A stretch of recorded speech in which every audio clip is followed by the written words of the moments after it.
Hello guys, welcome to my YouTube channel legend of civil. इस video में हम लोग जानेंगे डैम क्या होते हैं, इनके कितने टाइप्स होते हैं और इनके जो इम्पैक्ट, बेसिकली हम लोग इसमें इम्बैकमेंट डैम के बारे में ज़्यादा जानेंगे, है ना।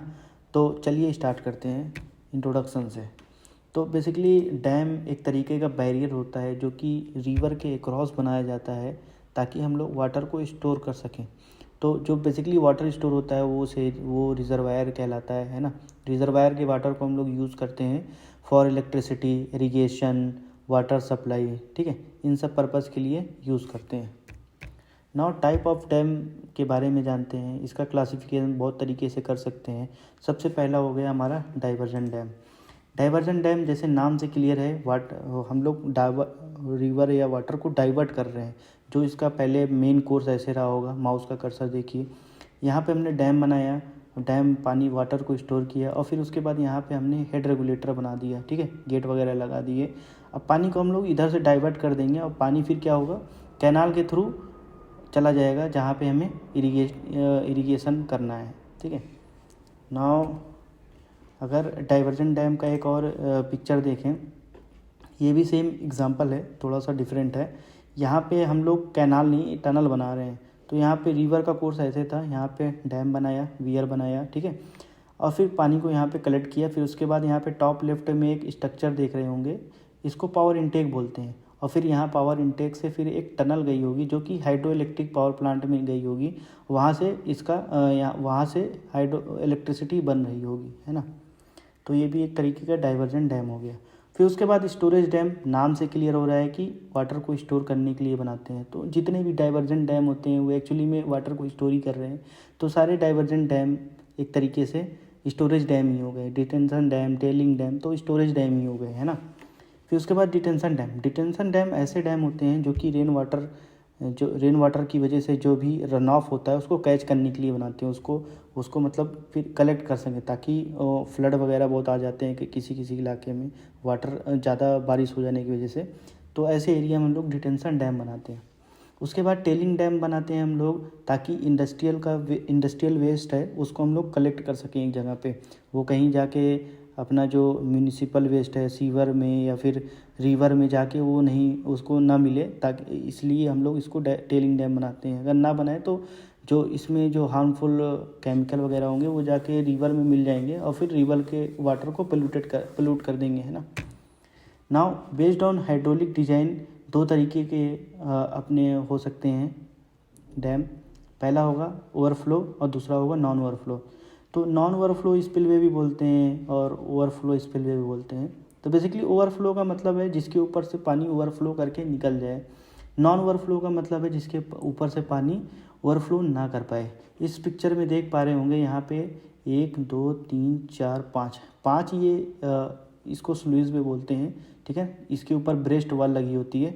तो ये स्लूइस बे है, 5 स्लूइस बे, इसके ऊपर से वाटर स्पिल कर सकता है। और उसके ऊपर जो ये ऊपर वाला है इसको ओगी स्पिलवे बोलते हैं। तो इसके ऊपर से भी वाटर स्पिल कर सकता है। तो ये 5 और ऊपर वाले एक 6, ये 6 पूरे ओवरफ्लो स्पिलवे हैं, ठीक है। और जो साइड में है ये बेसिकली डैम को क्लोज करने के लिए बनाते हैं ताकि टोपोग्राफी में फिट हो जाए। और ये नॉन ओवरफ्लो ब्लॉक होते हैं, मतलब इसके ऊपर से वाटर स्पिल नहीं कर सकता, ठीक है। मैं अगर आपको टोपोग्राफी में दिखाऊं, देखिए ऐसा दिखता है। उसके बाद हमारा ये पावर इनटेक स्ट्रक्चर होता है ना। नाउ कंस्ट्रक्शन मटेरियल के बेस पे हम लोग इसका क्लासिफिकेशन कर सकते हैं। पहला हो गया एम्बैकमेंट डैम। एम्बैकमेंट डैम जो कि लोकली अवेलेबल सोर्स मटेरियल होता है उसको हम लोग यूज़ करके हम डैम बनाते हैं। बेसिकली दो तरीके से हम लोग बनाते हैं। रॉक को यूज़ करके रॉकफिल डैम बनाते हैं, और सॉइल जो बेसिकली वहाँ पे प्रेजेंट है, क्ले वगैरह है, उसको यूज़ करके हम लोग अर्थन डैम बनाते हैं। फिर उसके बाद कंक्रीट का यूज़ करके कंक्रीट डैम बनाते हैं, या फिर मशीनरी का यूज़ कर लिए मशीनरी डैम बनाते हैं। Now other type of dam भी देख लें।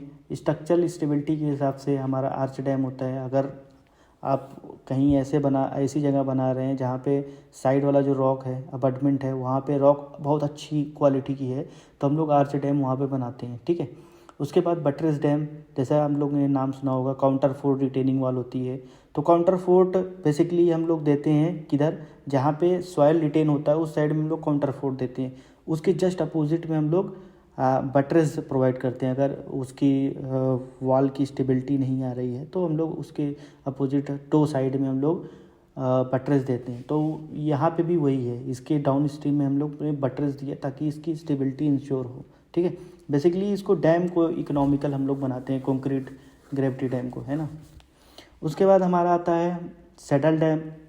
सेटल डैम ऐसा डैम होता है, मान लीजिए हमने एक डैम बनाया, ठीक है, वहाँ पे वाटर स्टोर किया।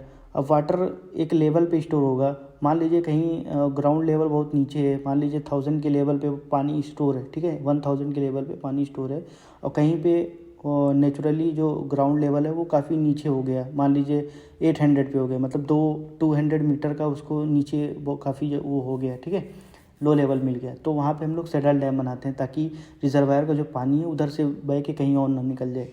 उसके बाद रबर डैम होता है, ये बिहार में बना हुआ, बिहार का मतलब इंडिया का सबसे बड़ा रबर डैम है। बेसिकली इसमें ट्यूब्स होती हैं, इसमें हवा भरते हैं और ये फिर एक वाटर लेवल रेज करता है। उसके बाद जब ट्यूब की हवा निकाल देते हैं तो ये पानी निकल जाता है इसके ऊपर से। नाउ बेसिकली इसमें हम लोग एम्बैंकमेंट डैम के बारे में ज़्यादा फोकस करेंगे। एम्बैंकमेंट डैम जैसा मैंने बताया कि लोकली अवेलेबल सोर्स मटेरियल को यूज़ करके बनाते हैं, उनको क्वेरी साइट से लेके आते हैं, ठीक है, और उसको ले साइट जहाँ डैम बनाना है वहाँ पे रख के उसको उसका डंप करके और इसको कंपैक्ट करके बनाते हैं। तो इसमें बहुत सारी लेयर्स वगैरह होती हैं, वो अभी मैं आगे चल के आपको बताता हूँ। तो बेसिकली एम्बैंकमेंट डैम वहाँ बनाते हैं जहाँ पे रिवर का जो विड्थ है वो काफ़ी ज़्यादा है और जो स्लोप, जहाँ पे स्लोप ज़्यादा नहीं है, मीन्स कि शैलो स्लोप है, ठीक है, रिवर का स्लोप बहुत कम है। तो जहाँ पे रिवर का स्लोप बहुत ज़्यादा है वहाँ तो हम लोग जनरली हम लोग प्रेफर करते हैं कंक्रीट डैम बनाने की। मगर जहाँ पे रिवर का स्लोप काफ़ी कम है, ठीक है, वहाँ पे हम लोग एम्बैंकमेंट डैम बनाते हैं। जैसे फ्लैट एरिया में, जैसे यूपी हो गया और एमपी हो गया, मध्य प्रदेश हो गया, बिहार हो गया, ये सब फ्लैट है ना, यहाँ पे हम लोग एम्बैंकमेंट डैम बनाने की कोशिश करते हैं, ठीक है। और इनका बेसिकली एम्बैंकमेंट डैम की क्या नाम है, इसकी हाइट कम होती है। अगर इसकी हाइट काफ़ी ज़्यादा होगी तो इसमें मटेरियल काफ़ी ज़्यादा लगेंगे, क्योंकि इसकी जो स्टेबिलिटी होती है वो उसके स्लोप पे, है ना, उसके ऊपर डिपेंड करती है। नाउ बेसिकली जैसे अगर मैंने बताया कि अगर रॉक को यूज़ करके बना रहे हैं तो रॉक फिल डैम, और अर्थ मटेरियल का यूज़ करके बना रहे हैं तो अर्थन डैम होता है।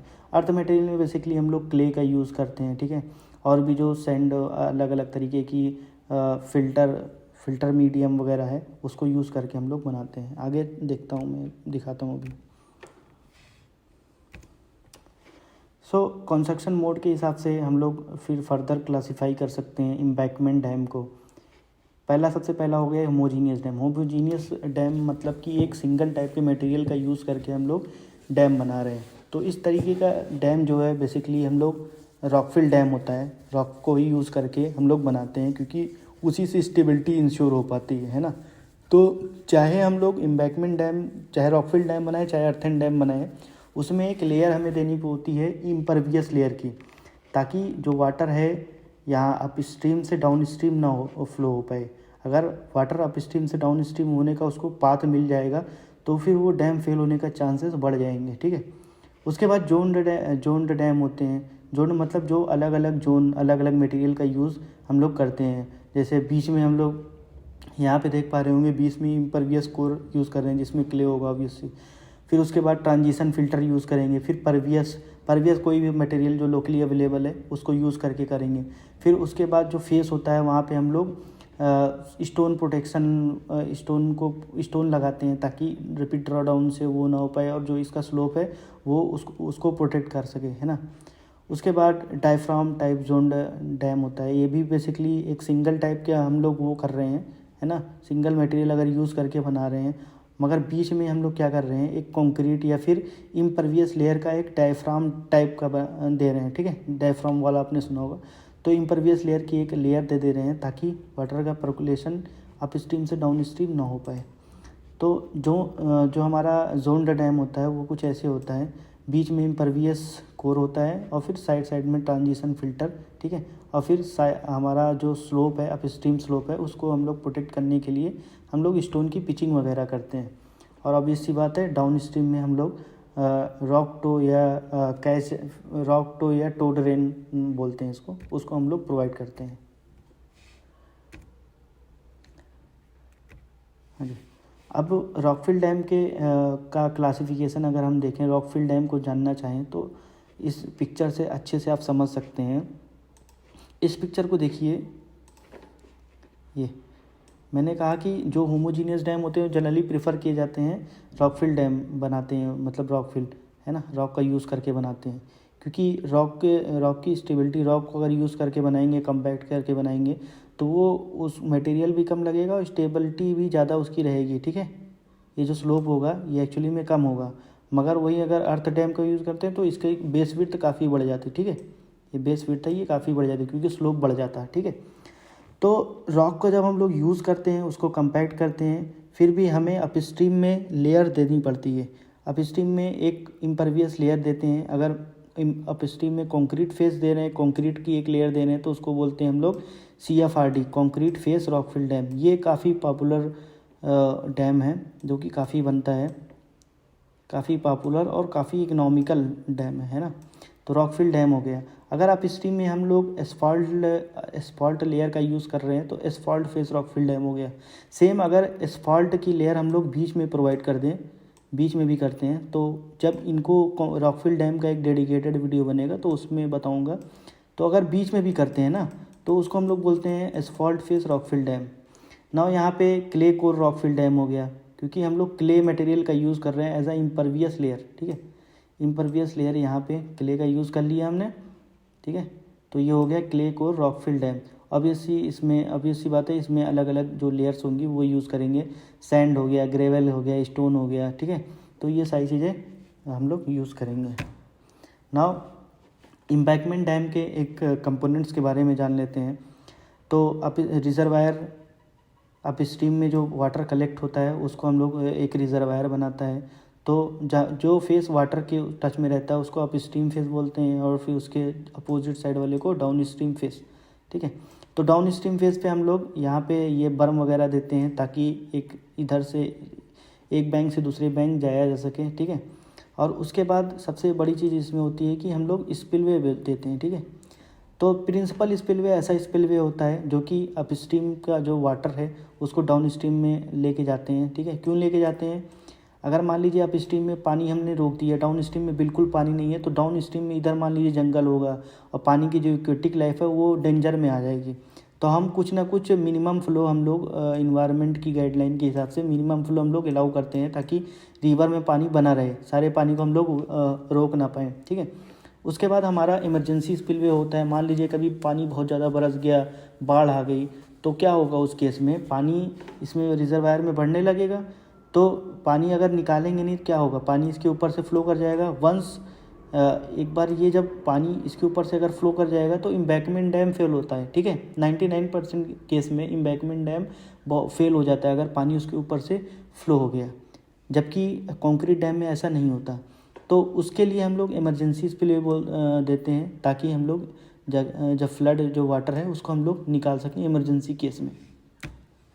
नाउ फाउंडेशन काफ़ी ज़्यादा इम्पॉर्टेंट होता है अपना इम्बैंकमेंट डैम के लिए।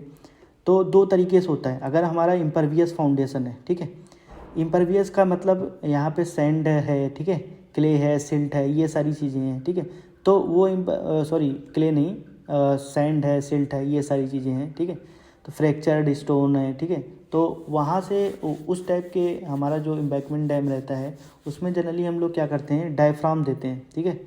बीच में डायफ्राम देते हैं ताकि जो यहाँ पे वाटर का पर्कुलेशन है यहाँ से यहाँ जा ना पाए, और बाकी नीचे परवियस जोन है वो तो यहाँ से पानी पर्कुलेट हो नहीं पाएगा क्योंकि यहाँ पे रॉक है। परवियस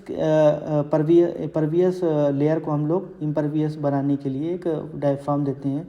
और किसी किसी केस में अगर हम लोग अपस्ट्रीम में, जैसे मैंने बताया कंक्रीट फेस रॉकफिल डैम, अगर हम लोग कंक्रीट की लेयर अपस्ट्रीम में ऐसे प्रोवाइड कर रहे हैं तो यहाँ पे एक कंक्रीट की स्लैब देके यहाँ पे हम लोग सेकेंड पाइल वॉल बना देते हैं, यहाँ पे पाइल वॉल बना देते हैं ताकि पानी यहाँ से सीपेज ना हो सके पानी का, ठीक है। तो तीनों केस में अगर मान लीजिए हमारा रॉक है तब तो अच्छे से बन जाएगा, ठीक है, सीपेज का कोई चक्कर नहीं पड़ेगा। अगर परवियस फाउंडेशन है तो हमें एक अपस्ट्रीम लेयर जो इम्परवियस फाउंडेशन तक एक लेयर बनानी पड़ेगी, ठीक है। या फिर सेकेंड पाइल वॉल बनाए, या फिर यहाँ पे डायफ्राम वॉल देख पा रहे होंगे, डायफ्राम वॉल बनी है।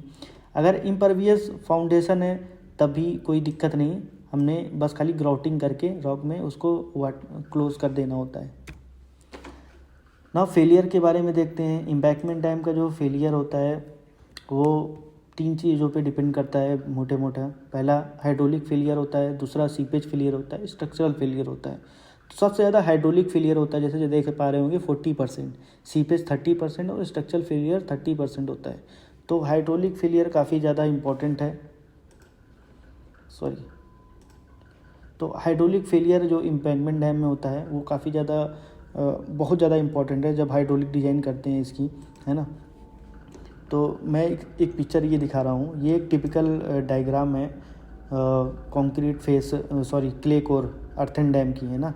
बीच में अर्थन डैम उसको बोलते हैं जिसमें बीच में क्ले कोर होता है और बाकी सारी चारों तरफ अलग अलग अर्थ मटेरियल का यूज़ करते हैं, ठीक है। जैसे कि फेस पे हम लोग यहाँ यूज़ करते हैं रिप रैप का यूज़ करते हैं, है ना। 6 नंबर देखेंगे यहाँ पे इंक्लाइंड हॉरिजॉन्टल फिल्टर है, ठीक है। फिर उसके बाद हमारा रिप रैप का यूज़ करते हैं, यहाँ पे टो ड्रेन होता है, इम्परवियस लेयर हमारी ये बीच में क्ले कोर होती है, ठीक है। तो देखते हैं कि हाइड्रोलिक फेलियर सबसे पहले देखते हैं जो कि 40% होता है। इसमें सबसे पहला होता है ओवर टॉप कर जाना। अगर हमने हाइड्रोलॉजी को सही से एस्टिमेट नहीं किया कितना फ्लड आने वाला है, ठीक है, तो उस केस में क्या होगा, हमने जितनी हाइट दे रखी है उससे ज़्यादा पानी आ गया तो पानी ऊपर से फ्लो का वो चला जाएगा, ठीक है। और दूसरी चीज़ है, अगर हमने फ्री बोर्ड नहीं प्रोवाइड किया, फ्री बोर्ड मतलब जो मैक्सिमम वाटर लेवल रहेगा डैम का उससे कुछ ऊपर हट के जब वेव आती है, ठीक है, विंड वेव होगी या फिर अर्थक्वेक होगा तो वाटर लेवल राइज होगा, तो कुछ हमें फ्री बोर्ड प्रोवाइड करना पड़ता है, ठीक है। अगर फ्री बोर्ड प्रोवाइड नहीं किया तब भी वाटर ऊपर से ओवर टॉप कर जाएगा, विंड है जब बहुत ज़्यादा तेज चली या फिर अर्थक्वेक आया, तो उन चीज़ों को हमें ध्यान में रखना होता है ताकि हमारा ओवर टॉपिंग से हमारा डैम बचे। कि अभी जैसे मैंने बताया कि ओवर टॉपिंग बहुत ज़्यादा इम्पॉर्टेंट मतलब फेलियर है। अगर ओवर टॉप हो गया एक बार तो ये डैम फेल होना ही होना है, एम्बैंकमेंट डैम, है ना। फिर उसके बाद erosion of upstream face. Upstream face जो है ना, यहाँ पे मैं बताता हूँ, मान लीजिए पानी पहले यहाँ पे स्टोर था, इतना पानी था इस लेवल पे, उसके बाद अचानक से पानी यहाँ पे आ गया, ठीक है। तो यहाँ पे जो रॉक बोल्टर वगैरह अच्छे से नहीं दिए हैं तो ये क्या है, रैपिड ड्रॉ डाउन की वजह से ये फेस है ना यहाँ पे ये निकल जाएगा। अगर ये निकल गया तो फिर ये फेल हो जाएगा डैम। उसके बाद फ्रोस्ट एक्शन की वजह से क्रैकिंग वगैरह होती है धीरे धीरे, फिर वो अगर मेंटेनेंस ना करें तो एम्बैंकमेंट डैम फेल कर जाते हैं। उसके बाद erosion of down stream face. Down stream face, ये हमारा डाउन स्ट्रीम फेस हो गया। इसमें धीरे धीरे इरोजन होता है क्योंकि गलीज फार्मेशन होता है। गली फार्मेशन जैसे मैं एक पिक्चर दिखा रहा हूँ अभी आपको, ये देखिए, जब रेन होता है तो रेन धीरे धीरे क्या होते हैं, गड्ढे करने लगते हैं और फिर धीरे धीरे इनके अंदर से पानी जाके अंदर अंदर डैम के अंदर अंदर, ठीक है, गलीज का मतलब सीपेज का एक वो बना देते हैं और फिर क्या होता है, डाउन स्ट्रीम जो फेस है ये धीरे धीरे इरोड होने लगता है, जिसकी वजह से ये डैम फेल हो जाता है, ठीक है। उसके बाद जो हमारा सीपेज फेलियर है, सीपेज फेलियर भी बहुत ज़्यादा इंपॉर्टेंट है। सीपेज का मतलब कि पानी आपके डैम से या फिर फाउंडेशन के थ्रू या फिर डैम के अंदर से ही पानी अपस्ट्रीम से डाउन स्ट्रीम जाने का एक चैनल बना लेती है, तब उस केस में डैम फेल हो जाता है। सबसे पहला इसमें होता है परवियस फाउंडेशन। तो परवियस फाउंडेशन जैसा कि मैं आपको बताता हूँ, एक सेकेंड। मान लीजिए ये हमारा ग्राउंड लेवल है, ठीक है। मान लीजिए कभी ना कभी रिवर नीचे बहुत बह रही होगी, फिर धीरे धीरे आप जानते हैं कि रिवर का पाथ भी चेंज होता रहता है, ठीक है, टाइम के साथ साथ, ठीक है। तो मान लीजिए कभी रिवर ऐसे बह रही होगी, ठीक है, और फिर धीरे धीरे इसमें यहाँ पे डिपोजिशन हो गया, बहुत सारे पत्थर उत्थर यहाँ पे आ गए, फिर इसका लेवल ऊपर हो गया। तो यहाँ पे जो नीचे अगर जो चैनल है जो पहले रिवर फ्लो हो रही होगी उसको हम लोग बरीड चैनल बोलते हैं। अगर नीचे बरीड चैनल है तब फिर आपका वो जो फेलियर है, सीपेज फेलियर 100% होना है। तो उस केस में हम लोग यहाँ पे क्या करते हैं, सेकंड पाइल देते हैं, सेकंड पाइल वॉल या फिर डायफ्राम वॉल दे सकते हैं बीच में, ठीक है, सीपेज से बचाने के लिए, है ना। उसके बाद लीकेज थ्रू इम्बैंकमेंट अपने अंदर ही, मतलब जो इम्बैंकमेंट डैम बॉडी है उसके अंदर अंदर अगर लीकेज हो रहा है तब फिर हमारा ये सीपेज बढ़ेगा और डैम फेल हो जाएगा। क्यों डैम के अंदर इम्बैंकमेंट लीकेज हो जाएगा, अगर हम कंस्ट्रक्शन क्वालिटी अच्छी नहीं है, ठीक है, और हमारा जो क्या नाम है जो कंपैक्शन है, जब कंपैक्शन करते हैं, कंपैक्शन बहुत ही ज़्यादा इंपॉर्टेंट है। कंपैक्शन सही से नहीं हुआ तब भी फेल कर जाएगा। और धीरे धीरे क्या होता है, श्रिंकेज और ड्राई क्रैक्स की वजह से ये धीरे धीरे इसमें क्रैक्स आते रहते हैं और पानी धीरे धीरे सीपेज बढ़ता रहता है। तो वो चीज़ें ये पार्ट होती है मेंटेनेंस का, मेंटेनेंस करना पड़ता है ताकि ये सारी चीज़ें ना हो सकें। और फिर ये कंड्यूट्स हो गया, सॉगिंग हो गया, स्लॉगिंग हो गया और कंड्यूट्स लीकेज हो गया। तो कंड्यूट्स लीकेज जो एक तरीके से जो मैंने बताया ना, प्रिंसिपल स्पिलवे से पानी जा रहा है इन्वायरमेंटल फ्लो एक बनाए रखने के लिए, ठीक है, ताकि डाउन स्ट्रीम में जो एक्वेटिक लाइफ है और जो एनिमल वगैरह है उनको पानी मिल सके। तो जो प्रिंसिपल स्पिलवे दे रहे हैं उसमें से पानी जा रहा है, उसमें से लीकेज हो गया तो धीरे धीरे वो इस डैम को रिचार्ज कर देगा। मीन्स कि इसमें पानी पूरा भर जाएगा और फिर ये अल्टीमेटली फेल हो जाएगा। नाउ ये हमारा हो गया seepage failure. Now structural failure basically दो तरीके से होता है। पहला हो गया कि यहाँ पे जो मटेरियल है वो अच्छे से कंपैक्टेड नहीं है, उसकी क्वालिटी अच्छी नहीं है। तो उसमें क्या होगा कि जो डैम है ना वो अपने यहाँ पे जो है ना ये नीचे सेटल हो गया और फिर ये जो ऊपर वाला मटेरियल है पहले ये ऐसे था, फिर ये ऐसे शेप हो गया, ठीक है। तो वीक, अगर हमारा जो फाउंडेशन है वो काफ़ी वीक है, ठीक है, और या फिर सॉफ्ट फाउंडेशन में बना है तो उस केस में ये चीज़ें होती हैं, तो स्ट्रक्चरल फेलियर में आता है। और दूसरी चीज़ है हमारा एम्बैडमेंट ही स्लाइड कर गया, जैसे कि यहाँ पे देख पा रहे होंगे डाउन स्ट्रीम फेस ही ये पूरा फेल हो गया क्योंकि यहाँ पे ये जो फाउंडेशन है ना ये फेल हो गया। यहाँ से मटेरियल नीचे आ गया, इसको जगह मिल गई, ये नीचे चला गया, तो ये हो गया स्ट्रक्चरल फेलियर। आई होप आप इस वीडियो से आपको जानकारी मिली होगी। अगर वीडियो अच्छा लगा हो तो वीडियो को लाइक कर दीजिएगा, चैनल को सब्सक्राइब करिएगा। Thank you.